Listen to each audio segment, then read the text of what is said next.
Welcome to the official Ronnie Landis podcast show, where you learn to upgrade the human experience through natural nutrition, lifestyle design, and consciousness engineering. This is no ordinary health or personal growth podcast, and Ronnie Landis is definitely no ordinary host. Ronnie Landis is an integrative nutritionist, transformation coach, and human behavioral specialist. He brings on some of the world's leading thought leaders to deliver to you the most cutting-edge information and unique perspectives so you can create the life of your dreams. Get ready to receive your upgrade in all you believed was possible, starting now. Greetings, everyone. Welcome to another edition of the official Ronnie Landis podcast show. I am, of course, your host, Ronnie Landis. Before we dive into today's epic, incredible, mind-altering, mind-expanding interview with our guest, Daniel Schmachtenberger, I want to drive a little bit of your attention to one of my favorite cognitive-enhancing, brain-boosting, neuroprotective products that I've ever come across. We sometimes call these products nootropics, which are defined by either helping increase vasodilation, which is blood flow to the brain, or increasing nerve growth factors, which have implications in increasing white matter or glial cell production in the brain, which we're coming to find out is actually most of what makes a healthy brain and what helps create that neurological syndication of communication networks in the brain via what are called glial cells and microglial cells, and nerve growth factors, which have to do with the myelination of our nerves, of our nervous system, and memory, short-term, long-term memory, all that kind of cool stuff that you can nerd out on for hours on end like I do. There's an incredible product that I started playing with about a month and a half ago, and this product is called Qualia. And I have to say, Qualia has been qualified, in my opinion, as the best nootropic product I have ever experimented with in my life. Literally, the first time I tried it, it immediately balanced my mental, emotional coherence.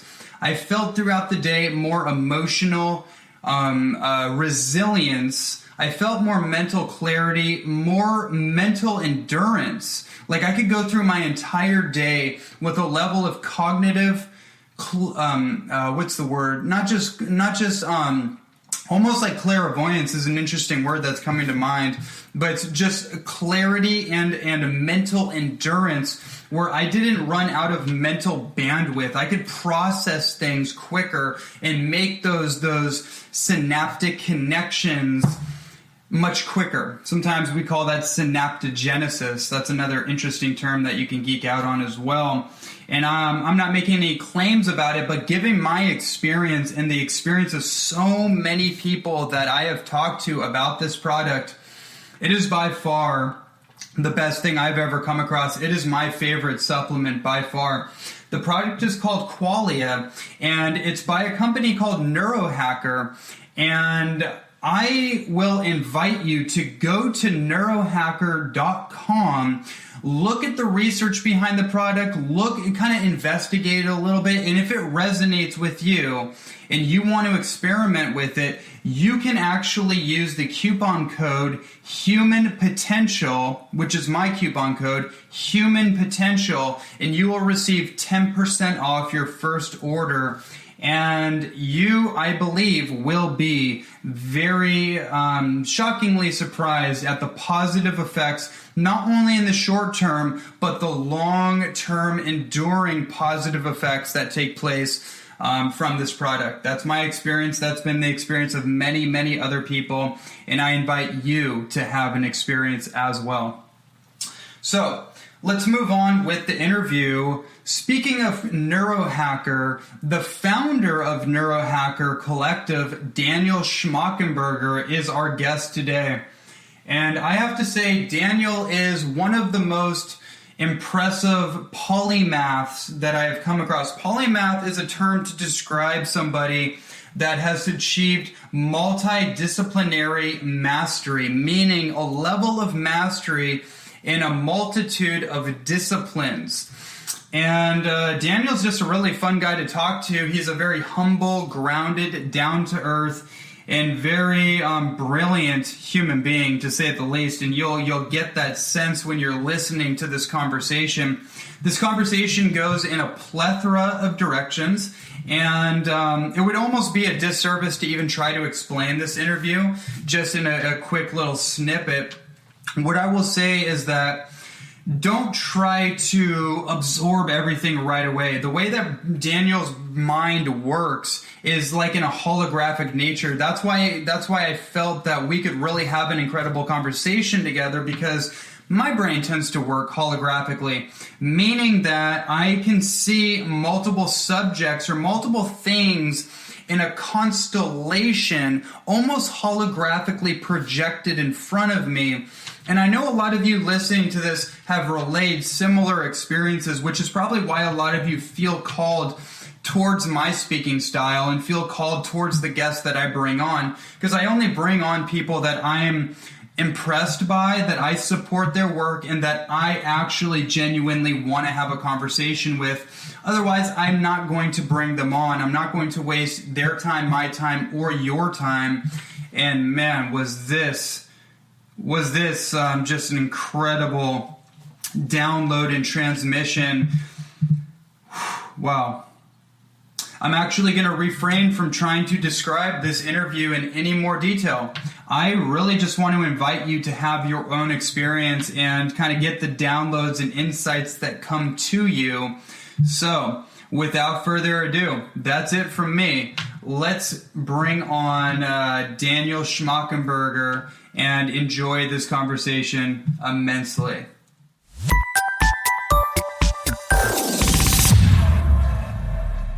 Daniel is the Director of Research and Development and a co-founder at Neurohacker Collective, where he is focused on developing processes and technologies for advancing medicine and human optimization.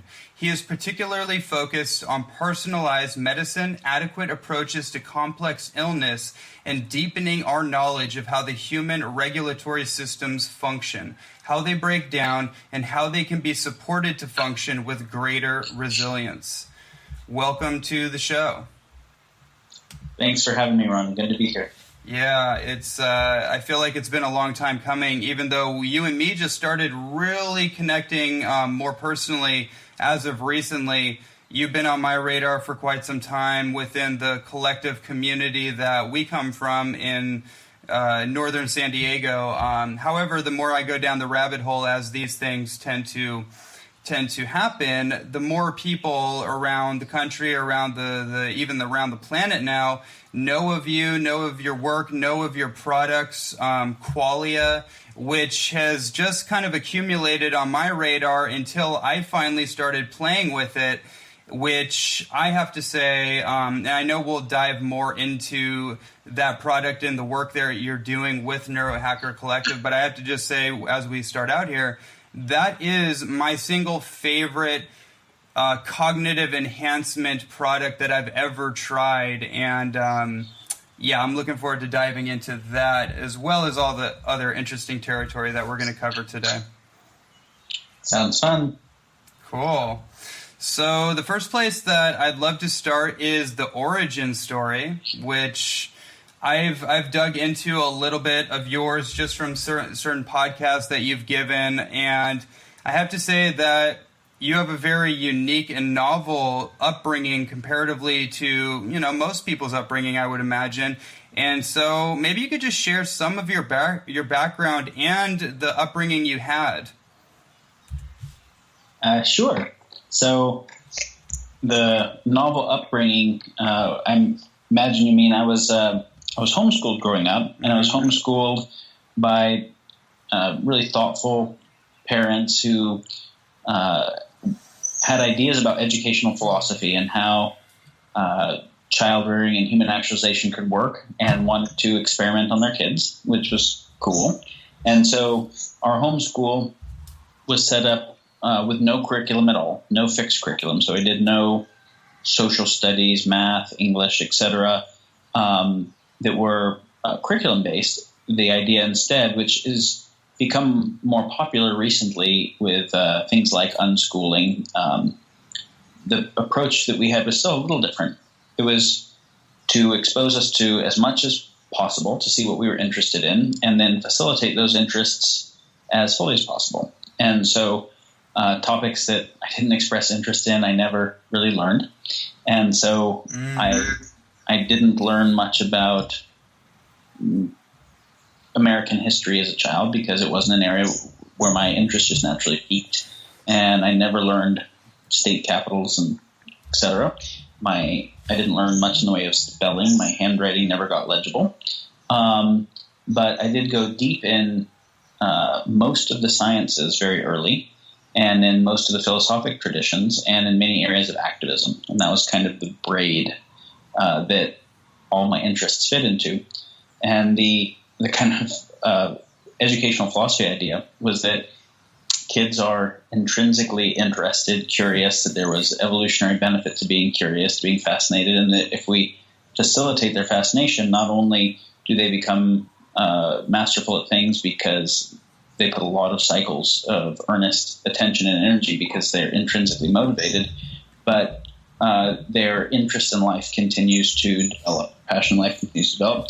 That when you don't facilitate kids' interests and you try to force them to do shit that they're not interested in, that's how you can break people's interest in life and they just want to veg out and watch TV. Mm-hmm. And so that ended up being true in my case. And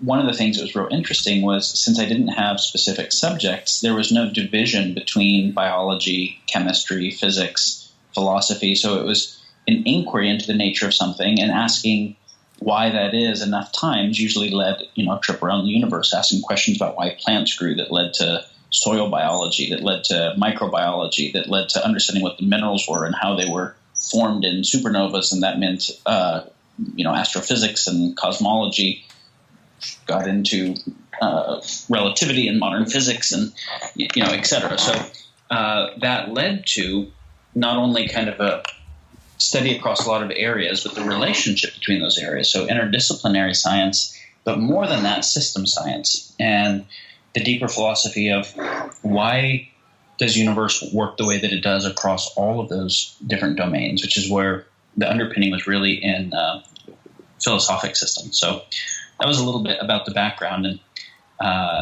my dad was largely interested in science and philosophy, so I got a lot of support there. My mom was interested in the arts and the humanities and in activism. And so as far as exposure goes, she took me to work with Greenpeace and PETA and Amnesty International and, those kinds of things early. And so the impulse was, from earliest on I can remember, and I see this impulse in all the kids that I interact with, and it'll express in totally unique ways. And my brother expressed very differently, but the impulse was the same, was to understand the nature of the reality we live in, to understand what is ultimately meaningful, and to see how we can uniquely contribute to it in the way that is, most meaningful for us. So that's a little bit about the childhood part. And who are some of your mentors that you paid attention to during your upbringing? And as your curiosity and fascination on all these different subject matter grew, who are some of the people that kind of come to your mind immediately that played a big role in your kind of fascination? Mm-hmm. Well, there were people that I actually physically met who were mentors, but early on, the kind of deepest influences were just the philosophers, scientists, teachers that I was fascinated by, and that got to be the basis of my curriculum. So the first name that comes to mind as being probably the most significant early intellectual influence for me was Buckminster Fuller. Mm-hmm. And as one of my dad's great heroes, Bucky's work was my probably most common early bedtime story as a kid, even before I was verbal. And one of the things is, it's like, as hard as it might seem for us as adults to learn a new language, and especially a very different language, say Mandarin, baby who grows up hearing it learns it no problem. Well, in the same way, if we grow up hearing the kinds of words that are in children's books, we'll learn those. If we grow up hearing different kinds of words, we'll learn those just as easily. And so my early words had a lot to do with synergetic geometry and tensegrity, and because that's what I was exposed to. And so Buckminster Fuller and design science, and specifically looking at how to design technology that is both modeled after how nature works and that intentionally works in alignment with complex adaptive systems, core part of my early childhood development. And then a lot of the systems thinkers advanced and popularized systems thinking. So Fritjof Capra, Erwin Laszlo, the people who developed autopoiesis theory, self-organization, complex adaptive systems, Stuart Kauffman, all those kind of guys. Obviously the bit of TV that came in was Cosmos and Carl Sagan. Mm-hmm. That. And, and the Eastern traditions were very deep for me. So I got to live in Fairfield, Iowa, in the Transcendental Meditation community for the first 6 years of life. And so Maharishi Mahashogi, the kind of one of the people that brought Eastern philosophy to the West, he was a meaningful early influence, and that then led to lots of Eastern philosophers. Western philosophy came a little bit after that. And then, the great activists. Gandhi was a very deep and profound early influence. There are many examples, but I was fortunate to have examples of great role models. Mm. Yeah, I really appreciate what you're sharing about the natural curiosity and fascination that children have with learning. And one of the things that I really feel like I've been a voice for just in the subtle realms of my work, maybe when I go off on tangents or something, or I'm working with parents in particular, I tend to really focus in on a child's innate, well, not even just children, but people's innate tendencies. What are they naturally gravitating towards? And if they are given, the permission slip, or they're given encouragement to pursue those things, their intrinsic genius starts to kind of come about where, for example, our industrial education system doesn't foster that type of environment, right? It's just kind of rinse, repeat, memorize, and, focus on the end result being a grade on your paper. And so I feel as though this conversation is really important, and just to maybe plant a seed in people's mind that whatever we're naturally curious about is leading us towards our intrinsic genius. Does that sound about right to you? Yeah. So to just kind of piggyback on that a little bit. So the extension beyond childhood and homeschool for me was when I started college, and again I was well facilitated, so I was fortunate to get to start college and then university young. I had no intention of getting degrees, and I had no idea what I planned on doing with any of the knowledge in a kind of vocation sense. I knew I was interested in understanding reality and being empowered by that to help shape civilization, but I didn't know what that looked like yet. I didn't know enough, so I got into mathematics, and I was just passionate about understanding how these maximally abstracted principles of order and relationship work. And so I just dove into mathematics and, had all math classes at the same time.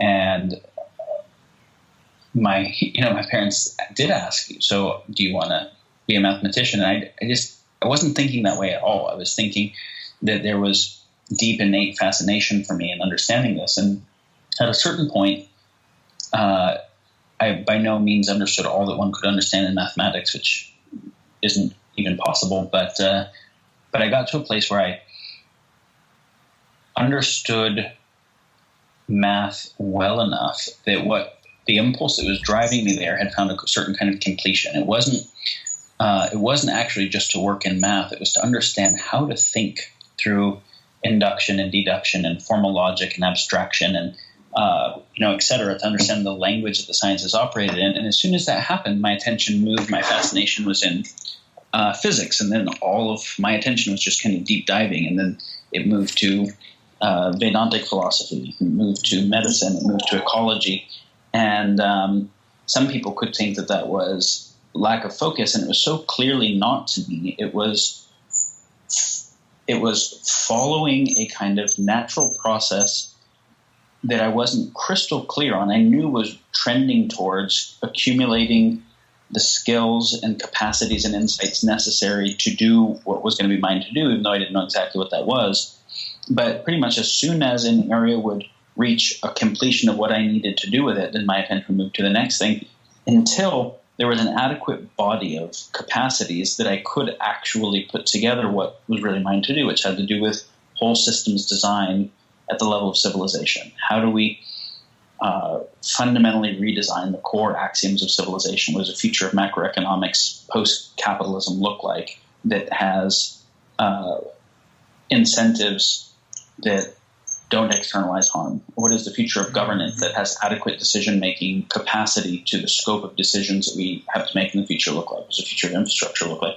My focus was the whole system civilization design, and even though I intuited that, I couldn't have said that, but it actually needed the skills of all of those things that I worked in. So there was a deeper than conscious process guiding that was pretty much what my fascination was. And so being allowed to follow that was a gift that I wish for everyone. Yeah, very well explained. And that's exactly what I wish for everyone too. And it's funny what you mentioned about kind of the hopscotching model of self-interest based education, because when I look back on my life, it's very much the same thing. I was raised as a martial artist, which caused me to be intimately exposed to Eastern philosophy and many different modalities in that world. And then eventually, the last, I would say 8 or 9 years, I've been more interested in science, and then learning the language of science or different formats of science. For example, where growing up, that wasn't something that I was interested in, so I naturally didn't have a proclivity towards it, so therefore I didn't apply myself, and teachers probably assumed that, I don't think I was ever assumed, like, quote-unquote dumb. I was just, like, maybe I was assumed just really bored, or, like, all I wanted to do was go on a track and field and run or work out or something. However, I do realize, though, as I got older, the link between this subject matter being different forms of science and things that I previously was not interested in, the link between that and my purpose now had been created. Therefore, that now there's more of a natural proclivity to apply myself, because now I see how that matches up with what I believe that I'm here to do on the earth. So I think that's really fascinating. And I want to use this as a segue. I really love what you're sharing. I want to use this as a segue to go into some of the principles that you share in some of your talks to further expand upon just kind of what your philosophy, or the philosophy that I think you're working from, is about. So maybe we can give the audience a basic foundational understanding on your perspectives around the principles of emergence and omni-consideration. Sure. Great topics. So, omni-consideration is as inclusive a word as I can think of for if we have to kind of bring it to a single word core value or guiding principle. Omni-consideration is the closest that I could get, which is, how do we think about everything that is affected and impacted by any decision, and how do we care? So how do we care about it, and then think through the actual causation well, and factor the well-being of everything that is affected in every choice made. And so, why would that even be relevant? Well, it's relevant when we recognize. The first step of relevance is when we recognize that we live in an interconnected universe, that on our biosphere, we live in a very interconnected biosphere, that our technology is big enough that we're affecting things across the whole biosphere in real time. We're making purchases that are affecting supply chains on, most of the continents. And that there there really is no such thing as a way wherever our trash goes. There really is no such thing as others, where however their quality of life is being affected, that's leading to their patterns of behavior, is leading to how they're affecting the oceans, the ecosystems that we're all fundamentally interconnected with. And so pre-industrial revolution, when there was less than 500 million people and we didn't have much technology, there's a different set of rules in that evolutionary environment for it was possible to have win-lose games. It wasn't a good idea, but it was possible, and we did that. So resource issues, one tribe could kill another tribe to have access to the resource, and that could work. When you get to the level of technology where we're at now, where it went from we have conflict, and if we can't figure it out, we'll kill each other, and we're using stones, and then we're using spears, then we're using bow and arrows, and we're using guns, and we're using missiles. As soon as we're dealing with nuclear weapons of mass destruction, our weapons are actually bigger than the playing field can manage, and the wars are not winnable. When we're cutting down trees unrenewably, but there's just not that many of us, when we're cutting them down with an axe, it's one thing. When we're slashing and burning an acre a second, it's a different thing, right? Mm-hmm. And so we've got the resource per capita utilization we have now times 7 billion people, the same way of let's, win at the expense of the environment or win at the expense of each other. Well, at the expense of the environment means now the life support systems of the planet can't continue to support us and we don't exist. And at the expense of each other means unwinnable wars. We've basically got a level of power that has obsoleted win-lose games being possible anymore. They're not even possible. So now we can continue to try and have lose-lose games, or we have to switch to fundamentally win-win games, which are not zero-sum, which are fundamentally positive-sum. And there's just a totally different set of behavioral mechanics, set of thought processes, set of dynamics. So omni-considerate, part of the driver is we actually don't continue as a species without moving into omni-consideration. Because if we don't contemplate the welfare of the ocean, so we continue to do agriculture in a way that has nitrogen runoff lead to growing dead zones in the oceans, and continue to do carbon emissions in a way that leads to ocean acidification and warming, kills the coral, we don't keep existing, right? If we continue to do fishing in a way that overfishes the populations. And so this is a key concept, is we are used to, in modern times and the West specifically, thinking of ourselves as individuals. Mm-hmm. And so I can think of me as if that's a separatable concept, and that I can think about my own success separate from the success of everything else. Well, it's important to get that that's actually a nonsense concept. It seems like it's a meaningful concept, but the only reason that I can think about me at all is because there's a biosphere that allows me to exist. Mm-hmm. And I just have to take that for granted and say, well, of course there's a biosphere, let's talk about me. But if there's no biosphere, there's no me, right? So without oxygen, I don't mean much. Without the plants that make the oxygen, I don't mean much. Without the soil microbes that make the plants possible, make the oxygen, without all of the people that have come before me that have created the technology that I utilize, that have created the language that creates the linguistic structure of thought through which I think and perceive the world, the me that I think of as me wouldn't exist at all. And so I'm actually not separatable from all of that. I'm not an individual. I'm an emergent property of the whole. And as soon as I get that I as an individual is actually just a bad thought, it is a misnomer, right? It's not understanding the dynamics well, then the idea of separate interest just becomes nonsense. Because if I don't exist without plants, me damaging plants to advantage my existence just doesn't make that much sense, right? And especially as we get to the point where we've damaged plants enough that we are close to tipping points of it not just being a bad idea, but it being an existential idea. And so omni-consideration is actually requisite for our continued survival as a species. This is a big deal.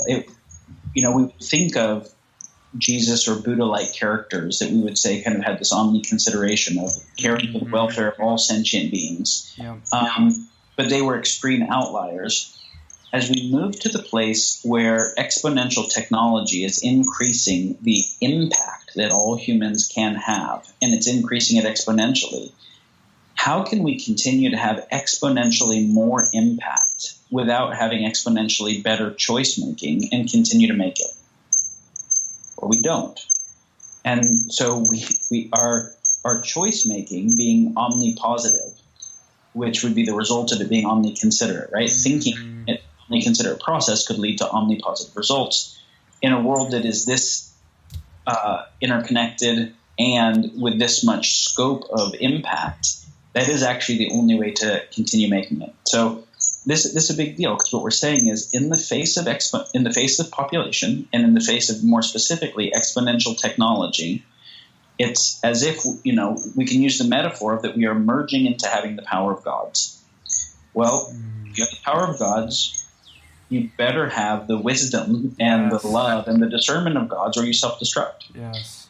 And so exponential technology necessitates that omniconsiderate humans become the new normal in the next very short period of time.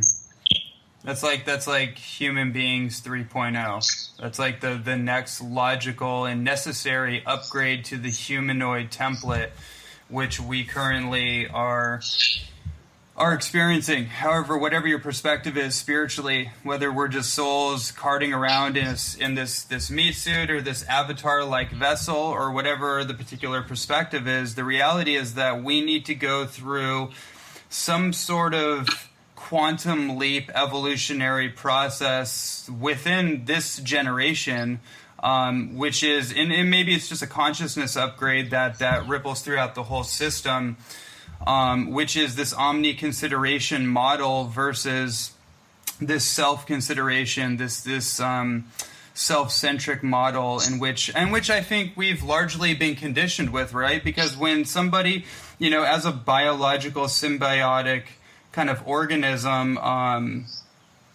what's the word I'm trying to find? It's the program, or the tendency is cooperation, right? It's not competition. It's not survival of the fittest. It's adaptability and cooperation. So naturally, we want to work together. Naturally, we want the best welfare for all, for everyone and all creatures. However, it just seems to me that we have been culturally conditioned to focus on ourselves because of the illusion, or maybe not so much the illusion in some cases, of scarcity.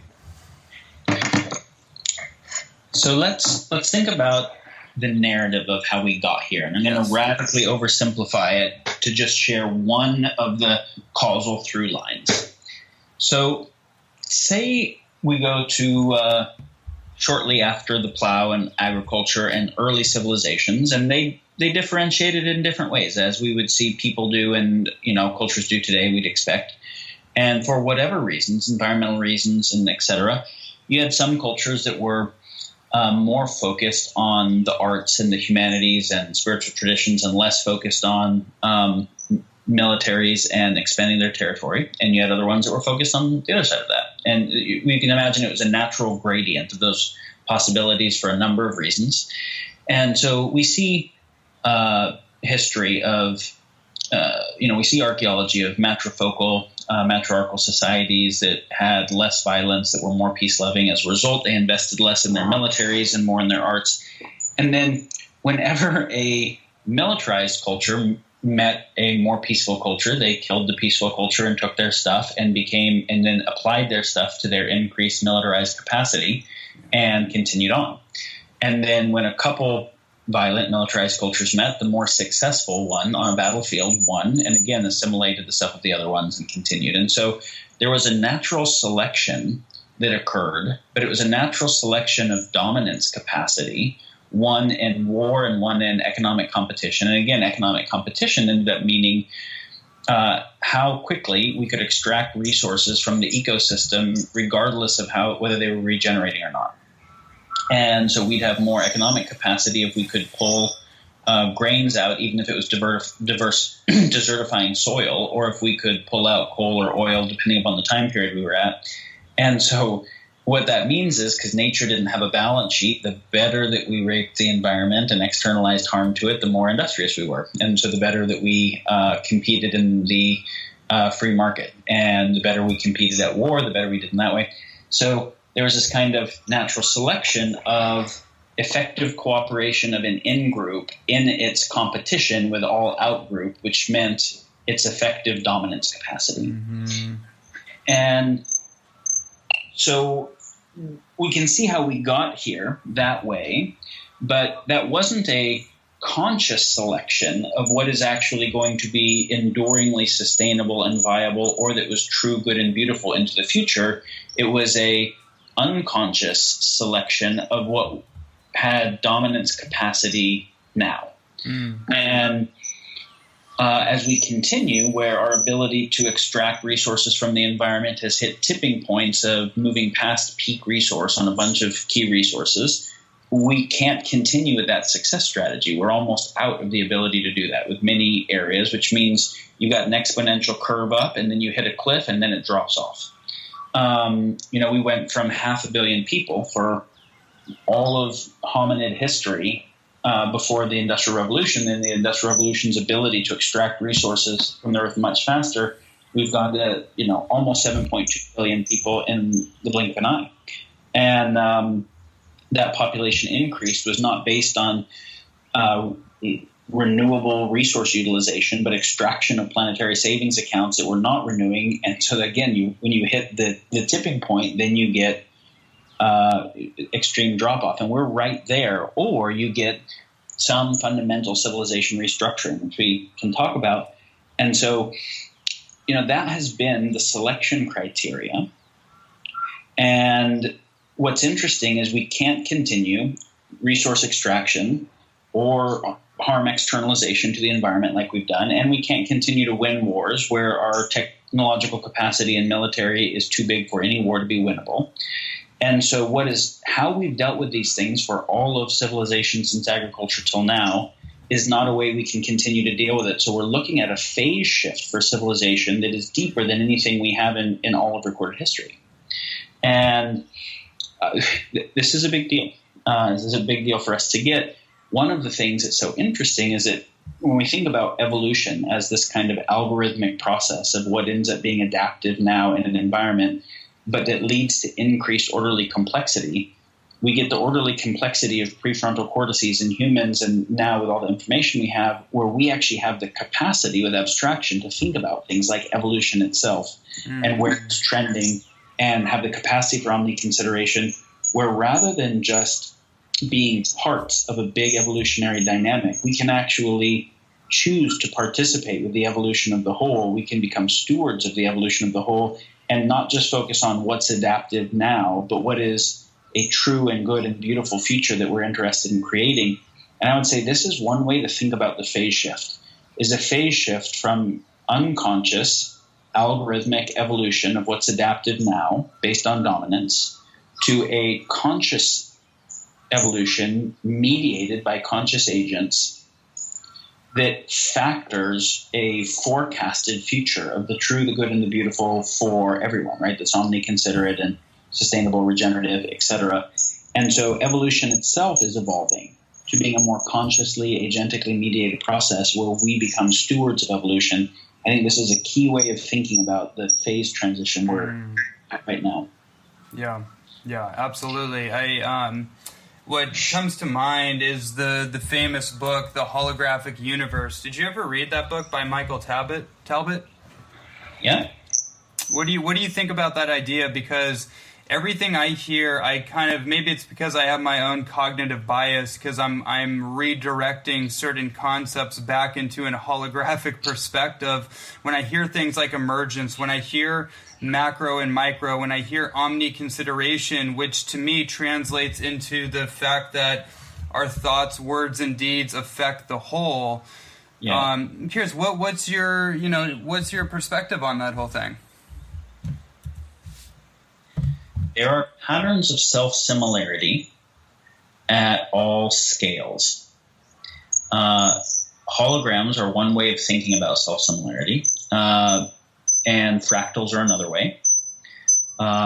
Things like the constructal law are other ways of looking at, branching dynamics, whether it's a cardiovascular system or a river network or a tree root network. So we see patterns of kind of similar structures. across scale and across areas because they have to do with deep structures in the nature of reality. So as far as this goes, we look at a holographic on the scale of what is in the highest good of a person and what's in the highest good of all people and what's in the highest good of all life. When you factor all the cause and effect feedback loops will always be the same thing. Yeah. It might seem like it's possible to benefit yourself at the expense of somebody else or at the expense of your future self. But that's only because you're not factoring some of the cause and effect feedback loops of wherever you externalized harm, actually, as you continue to follow where that harm goes, will come back to affect you. Right. When you factor all of it, it's kind of like, cancer cells start having their own agency, their own kind of process of growth and development be decoupled from their relationship with all the other cells around them. And the net result is if they're successful and they kill the body, then they die too. And so it actually doesn't end up being a net good deal for them, right? Mm-hmm. But it happened because they were damaged, right? Some radical oxidative damage occurred, and so they lost some meaningful capacity for self-regulation. And right now we can think about humans, at the level of nations, at the level of corporations, at the level of individual humans, lacking some of the capacities necessary to regulate and make choices in a way that is good for them and the whole simultaneously. And the development of those capacities is key to what we need to be doing. Mm.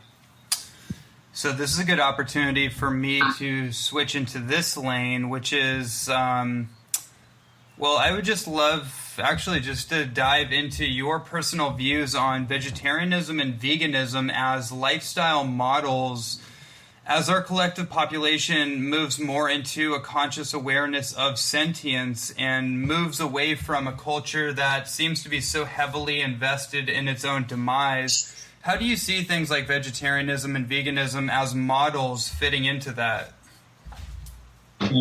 Super important, deep, complex, difficult question. Yeah. I want to say this because I don't want to handle the topic without the nuance that it deserves. Mm-hmm. It's very easy to say vegetarianism and veganism is a comprehensively better way because of the ethics of how we relate to other sentient beings, because of the environmental load and impact of factory farming, or in general converting plant biomatter to animal biomatter.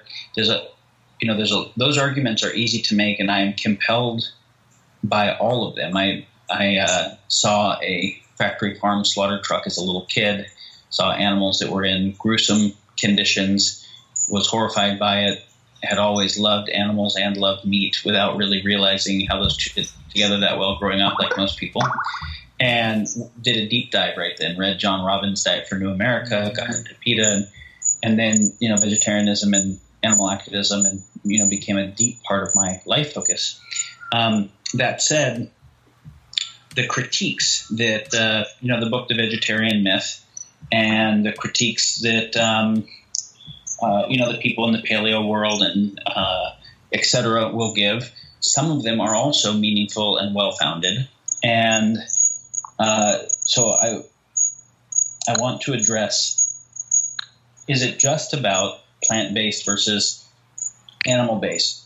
No, of course not. The argument that if people are eating sustainably grown, organic, mixed farm animal protein compared to conventional agriculture that is plant-based food that is pouring glyphosate into the atmosphere and destroying ecosystems for row crop, then arguably the animal agriculture is both more sustainable and actually maybe even kills less net animals than what it took to make that agricultural space. This is totally true. Is it true that for some people being healthy is easier with certain animal products in their diet? This is definitely true. For many people, being vegetarian is actually easier to be healthy. But for some people, for various reasons, whether it has to do with amino acids, fatty acids, heme iron, etc., some people actually have a much harder time being healthy on a vegetarian, especially vegan diet, especially if they don't know how well. And so then we deal with the ethics of their own kind of suffering. And so I just want to say that I think the topic is really important and warrants nuance in its handling. Yep. I think there are core axioms of the whole conversation that are about to change, because I think manufactured meat, stem cell generated meat, is going to be a game-changing technology, where people who, for health reasons that they feel that they need it, or for taste reasons, or for whatever, want to eat animal protein, would have the ability to do that without the environmental implications of traditional animal agriculture, and without the ethical implications of something that ever had a nervous system, and where the energy input per kilo of meat generated is actually profoundly low. Obviously, there's a lot of work to do to dial in the micronutrition of it, but the combination of that with better, aeroponics and other agriculture methods for plant matter, I think, is necessary to be able to feed all of the world's people renewably, healthfully. Whether someone ultimately at this point ends up choosing to include some animals in their diet, and whether they say, okay, I'm cool with fish but not above, or I'm cool with, even Peter Singer was in the conversation about, should we be cool with oysters and clams and mussels, the bivalve creatures, because there's argument around, do they feel pain? Does it and how do we know? Does it do insects? Cricket flour, you can actually produce a whole lot of protein and with a small amount of energy, per acre, which has a lot of environmental benefits. But do they feel pain? Do we know, is it based on nerves? Is it based on opiate receptors? Is it based on movement dynamics? So I would say there are ethically deep questions here, and they are being explored, and they should be explored. So whether people decide that they don't eat any animal products at all, or they will eat non-kill animal products, so they'll kill things below the certain level of nervous system development they feel good with. And you ask questions like, well, what about fungus? Fungus isn't a plant or an animal. What about, or they decide that they are comfortable with mammals so long as they hunt them, or wherever they decide to be with it, thinking through it and feeling through it deeply for their own ethical alignment is key. And I don't think anyone can think and feel through it deeply and decide that they feel good about the ethics of factory farms. Mm-hmm. I don't think that's possible. And as far as the ethics goes, while there's a lot of nuance to it, I think the pie slice theorem is a really good place to start, right? Which is, if we're going to be cutting something in half and sharing it, generally the rule of thumb goes, I cut it in half and you pick, or you cut it in half and I pick, but not I cut it in half and then I pick, because then I'll cut it unevenly and pick the big side. Right. So the question is, would I trade places? And a part of an ethical relationship is that both sides are benefited. Again, a win-win dynamic, that we'd be happy to trade places because we actually feel good about the experience of both sides of any interaction. So we have to say, when I think into the sentient experience of this animal and the way that I'm relating with them, would I trade places? And do I feel okay about my effect on their sentient experience? And we could do a whole podcast to go deeper, but I think asking that question earnestly is a starting point I'd encourage for everybody. Yeah, I really... I really appreciate that perspective. I was recently on a podcast where someone was asking me a very similar question, just my ethics around plant-based diets and vegan and vegetarianism. And as he was talking, two quotes came to mind that really encapsulated my general perspective. One of them was the Ahimsa quote from the eight limbs of yoga philosophy, and which is basically do no harm to others and do no harm to ourselves. And a lot of times that quote is actually taken out of context. It's just do no harm to others, but it also is followed up with do no harm to ourselves, which I think is part of what you're sharing, is that there's a consideration for loving others, loving other creatures, and loving ourselves enough to make sure that we are covering our bases, making sure that we cover our blind spots as a sustainable biological organism, so we're healthy and vibrant. And then the other quote that came up for me was by the great alchemist Paracelsus, who said that everything is poison, everything is panacea, it depends on dosage. So that quote came up for me because I said, if someone chooses to consume meat and flesh products and animal products, that's part of their own riddle. Nutrition is largely a riddle. So, I feel like a lot of it really has to do with dosage. In terms of meat products, my personal philosophy is if somebody is going to do that, let's make that a condiment instead of a main course. Let's do it therapeutically instead of with gluttony. Yeah, I think if one factors particularly the first quote that you shared, and they say, okay, my goal is to reduce unnecessary suffering and harm to all life, me and other life, and to optimize quality of life for me and all other life. And then how do I make decisions aligned with that? If I can be vibrantly healthy on just plant matter, and I have good reason to believe that less suffering happens as a result of just eating plant matter than eating plant and animal matter, because more evolved complexity in animals than in plants, nervous system, more capacity for response also means more capacity for sensing, more capacity for pain, for suffering.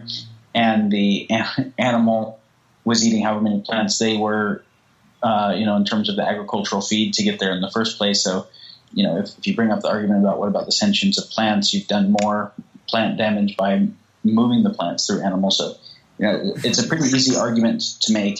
If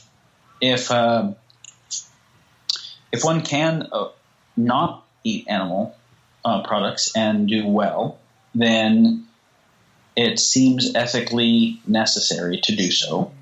If one does not know how to eat only plant products and do well, and so where if they only ate plant products, they would be suffering, and meaning they'd have less vital health or actual acute health issues and less capacity to do the things that would then enrich quality of life for others, then it would be an ethical issue not to, but that doesn't automatically mean carte blanche, great, eat as much factory farm meat as you want. Right. There is a lack of nuance that I think is pretty common, where hardcore vegan is an easy position and I eat meat is an easy position. Right. The point of view that says there are times where I feel that it's therapeutically relevant to increase my heme iron or my animal proteins or whatever, and I'm going to do the least amount of it in the least evolved forms of life, from the most humane sourcing I can, is very different than just a carte blanche eat animals. Right. So I'm going to take this opportunity to pivot for the sake of time, and we've gone down a few little rabbit holes, which have been cool, and I want to create the container for the rest of this interview to dive into the qualia product and anything around kind of this idea around neurohacking. Actually, before we dive into the particular product that you helped formulate, which I think is absolutely brilliant and very sophisticated, which is why one of the reasons I wanted to bring you on is to share the details of it. As we get into that, can you share with us your interest in quote-unquote neurohacking, as it's popularly called? Yeah. So neurohacking for us really means optimizing neurologic function and optimizing mind-brain interface capabilities. So we think of biohacking generally meaning any way of increasing function of the biologic system. And, biohacking could really just be synonymous with good healthcare and good well-being. I think part of why the term hacking has caught on in the hacker ethos is the hacker ethos was a little bit counter-authoritarianism, right? So there's so much authoritarianism in the medical establishment process that because of its inability to address complex illness and the people that have suffered from it while still having, authorities hold a lot of rein on what they think people shouldn't do, as well as its inability to, really help people optimize. There's this kind of the hacking wasn't like nature is the mainframe and we have to hack it. It's we want to work with nature, but we are working around establishment.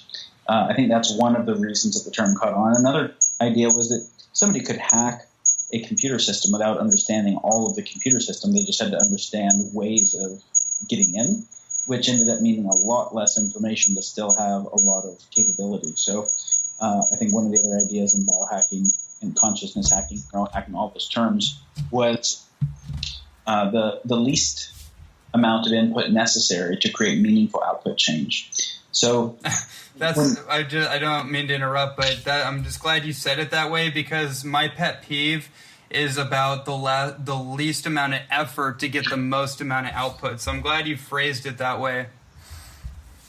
Your pet peeve is thinking that way? No, my pet peeve is other people using the term hacking, like biohacking or business hacking or life hacking, as a way to put in the least amount of effort to get the most amount of result. And I think, I think Tim Ferriss kind of maybe did more than anybody at first to popularize that idea, productivity hacking, life hacking with the 4-hour work week, and the idea of, hey, can I automate a lifestyle for myself with, not as much time, and then can I apply that to body and other things? And the idea of the Pareto principle of there is a relatively small subset of all the things one could do in a space that can lead to much of the results of the space, and let's start there. It's a good principle. Now, if there's 20% of the stuff you can do that will lead to 80% of the results, if you really care about the area, you're not happy with 80% of the results. Right. And so, when you think about just increased leverage, right, where less input can create more output, that doesn't necessarily mean you continue to do less input. It might mean you just start getting exponentially more output because you care more and you continue to invest a lot with just higher leverage strategies. Right. Beautiful.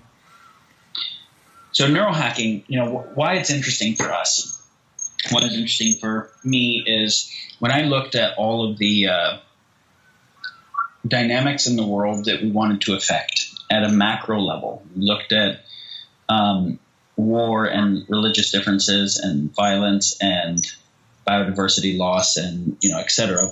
It's pretty easy to see that one of the common denominators across all those issues in different sectors was that they were all being mediated by human behavior. And that in order to change any of them, we had to change human behavior at scale. Mm-hmm. And that all the solutions we needed were going to be brought about by human behavior, or they weren't, right? And so what are all the things that influence human behavior to directly cause harm, to indirectly externalize harm, to work on solutions effectively, right? Like, what are all the things that influence those capacities and those predispositions? Well, it's social systems do. Economics and what you incentivize has a huge effect. The environment and the environmental psychology influences have a huge effect. Our psychology, our worldview, our definition of success, definition of self and other has a huge effect. Our trauma and all like that. But our physiology has a huge effect. And that was the part that we wanted to address here. We're used to thinking of kind of a nature-nurture divide where nature is assumed to mean something like genetics and is fairly unchangeable and nurture equals other stuff. But this is of course, a very outdated way of thinking about it. Our genetics mostly selected for neuroplasticity. We don't run fast like cheetahs. We don't fly like birds. We don't swim very well like fish. We don't really have many specialist capacities that are physiologically built in, but we can make tools that do any of those things better than specialists, right? We can with our tools, go faster than cheetahs, fly faster than birds, go deeper underwater than whales, etc. The strength of a gorilla is nothing compared to that of a hydraulic press. And so we selected for the capacity to do abstraction and develop tools and extend ourselves to those tools. But those tools meant we were going to change our environment rapidly, which meant if we had fixed wiring where we were adapted to our evolutionary environment, we would be unadapted to the new worlds that we'd create. So we had to have very little hardwiring so that we could softwire to the new environments we were creating, which is why we're pretty much useless for the first year of our life compared to a gorilla that can do stuff in the first 5 minutes, a horse that's up and walking in the first few minutes, is because we're born very neotenous. We have a very long developmental period because rather than have hardwired behaviors, we have radical plasticity for firm wiring, what is going to be adaptive to the environment that we're born into, and then we have continued neuroplasticity throughout life. So basically, evolution said only being able to change our behavior through natural selection, through breeding over a long period of time is very slow. So we're evolving a creature that can change its behavior radically just by software updates, mimetics, right, which are mediated by neural coding and neuroplasticity. So our genetics selected for mimetics. So rather than having genetic predispositions for really good or really shitty behavior, we have genetic predispositions to be mimetically susceptible to whatever our conditioning is. And so mostly we're looking at conditioning. But and I'm stating that to say the idea that we have evolutionary biology predispositions that just inexorably suck, I don't believe is well supported.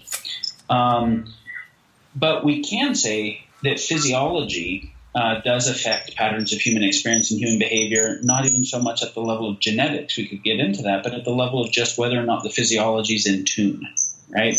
So if hormones are out of balance, life is very different than if they're in balance. Brain chemistry is out of balance.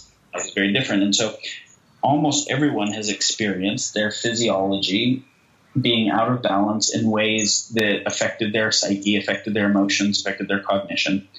And you kind of think of it as when an instrument is out of tune, you kind of can't play anything on it, no matter if you know how to play well or not. It sounds good. So before we look at upgrading our system, right, making our guitar a better guitar, we just look at getting it in tune first. Right. We see there's a tremendous amount of predisposition for shitty behavior that is actually untuned physiologies, that is neurochemical imbalances, hormonal imbalances, microbiome imbalances, etc., that lead to less system resilience, less emotional resilience, less impulse control. Because when you think about the things we care about psychologically, empathy, perspective taking, complex thinking, problem solving, impulse control, etc., those are all mediated over certain neural circuits involving certain neurochemistry, and those can be physiologically up or down regulated. So neurohacking was interesting for us to say, how can we take a more complex approach to how we address tuning the organism, complex system science, multifactorial, etc., so that we can both decrease unnecessary suffering at the human level, increase quality of life at the human level, but also increase the capacity for and predisposition for that human becoming an asset on nature's balance sheet rather than a liability.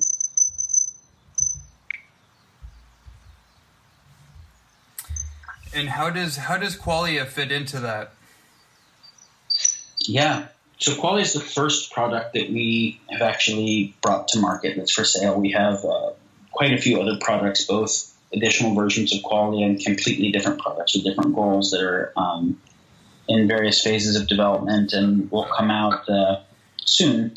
The reason why we started with Qualia is, one, it's a familiar delivery mechanism. Taking pills is much more familiar to people than strapping on EEG units or using transcranial stimulation. So there's a low barrier to entry in terms of familiarity. There's also a low barrier to entry in terms of it doesn't take very much will. There's not much behavioral involved in taking a pill. and that it has the capacity to not only have the effect that it has, but it has the effect of increasing one's capacity to do the other things that are harder to do because of its effect on motivational chemistry. And so those were all reasons why we saw it as a meaningful starting place. And then the desire to be productive is high for everyone. The demand is high from just your life and dealing with shit and economics point of view, and from the point of view of if you're tuned into the world scenario and you realize how much needs to happen, there's a major demand to be, creative and productive in shifting things. While we have more challenges to attention span from more distractions. And so we see increased, maybe not in your audience, but in wide audiences, increased Adderall use, increased smart drink, 5-hour energy, etc. Your group is probably doing adaptogens. But we wanted to see if we could make something that had a much wider set of positive effects than those single molecule solutions had, and that had lastingly positive rather than lastingly negative effects, because single molecule pharmacological, usually psychostimulants, will have an effect, but it's usually quite narrow, right? Your Adderall is going to affect presynaptic dopamine increase. It's going to increase focus and concentration and drive, but it's going to decrease task switching, working memory, and oftentimes empathy. And then it's going to override and imbalance your own endogenous dopamine regulatory system, which leads to downregulation and dependence. We wanted to see, could we increase concentration and focus so you could be highly focused while increasing task switching, so you could move between tasks as needed better simultaneously, while increasing long-term memory, short-term memory, working memory, speed of memory, and increasing analytic capability and synthetic capability simultaneously, etc. So how do we increase the capacity of all of those meaningful subjective experiences and cognitive capacities that go into creative, productive flow states where cognition is fully available, accessible, and that started by just kind of modeling what are all the capacities and states that are desired, and then we modeled what are the underlying physiologic mechanisms that mediate each of those, what are the chemistries that affect those mechanisms, and then what are the chemistries that are generally well tolerated, whose effect on other systems is also positive, and where we get positive synergies between the chemistries, and then that was the beginning of our formulation process, and then many cycles of iteration to get to where it is. And what are some of the effects that you've seen across the board with people? I mean, I could easily give my experience, but I'm about a month into it right now, and I'm just curious from your perspective as the core formulator, and also receiving testimonials from other people, and also doing it yourself. I'm curious, like what across the board do you see as the most common enhancements or effects? So first, I will say for this podcast, our necessary medical disclaimer. Of course. That we're not able to prescribe, treat, diagnose anything. Probably shouldn't be used for any medical conditions. If you have medical conditions, psychiatric conditions, go to your healthcare professional. And that neither Ronnie or his company or Neurohacker, et cetera, should be taken for medical advice. All of that's a given. And we can't make any claims because we haven't done the kind of FDA approval trials that are necessary to be able to make claims. So I can't say Qualia does anything. I can tell you what we intended, and I can tell you things that people have reported. So as far as people have reported, increased total working memory, how many things they can simultaneously hold and actually make good sense of. Increased rate of memory, their verbal fluency going up. So rather than the word on the tip of their tongue and they feel like they can't catch it, that they actually have, meaningfully increased verbal fluency and flow. increased creativity, epiphany, insight, increased pattern recognition, and also kind of error recognition. All of those things we've heard a lot.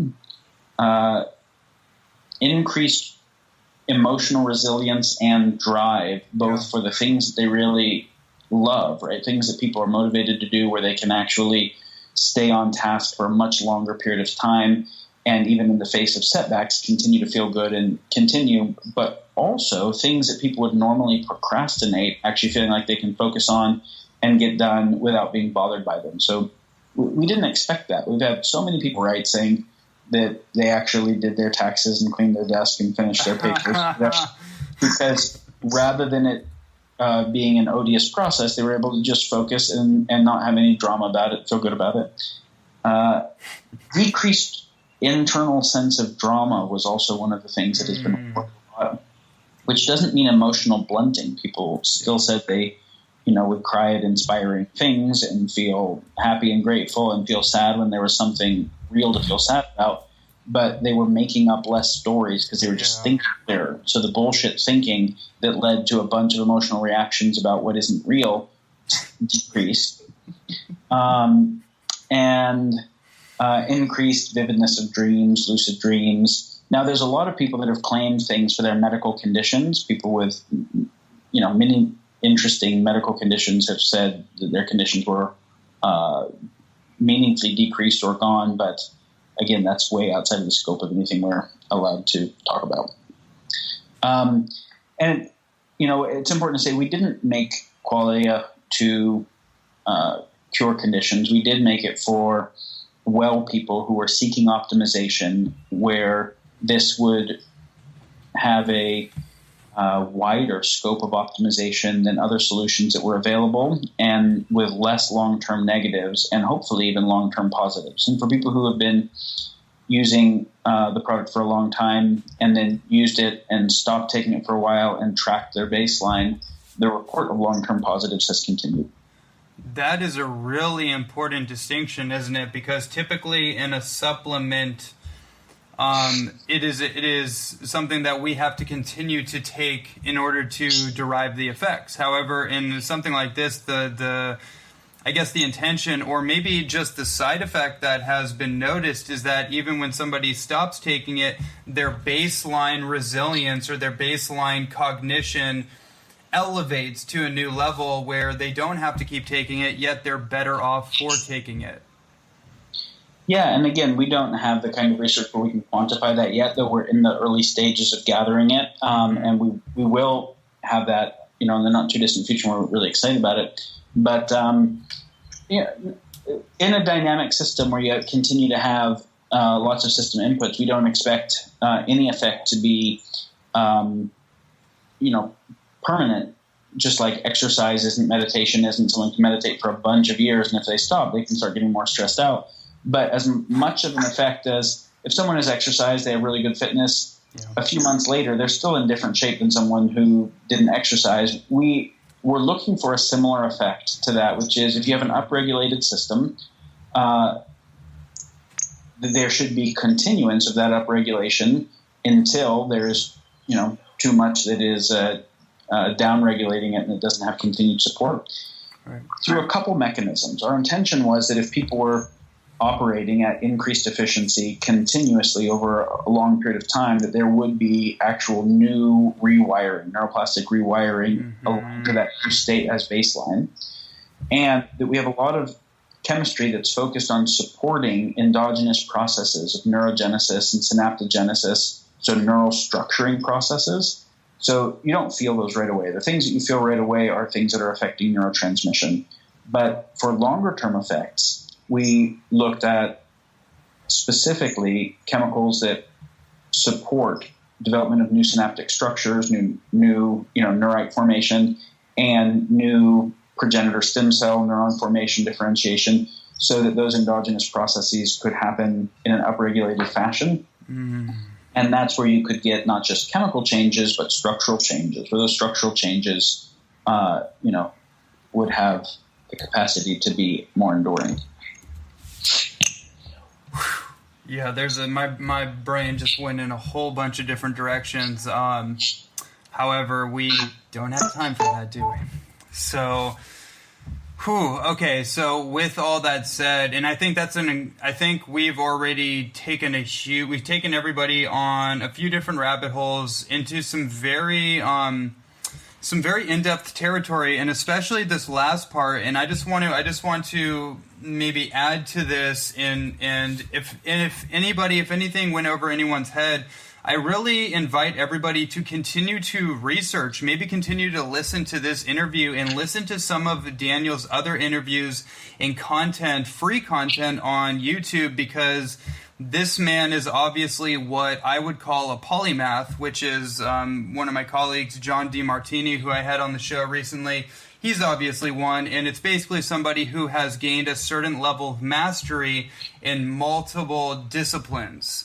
And which is one of the reasons not only you fascinate me so much, because that's something I'm trying to optimize within myself because I have so many interests, but it's just something that I have a great deal of respect for, because I know the type of work and devotion to your craft it takes to really weed through all the distinctions and nuances to be able to critically think and extrapolate information the way that you do. So for everyone listening, you just continue to investigate these things, and I really encourage everybody to actually go to your website, Daniel, which I'll let you tell everybody about, which has a lot more broken down research and information on the concepts that you're talking about and on the quality of product. What is that website?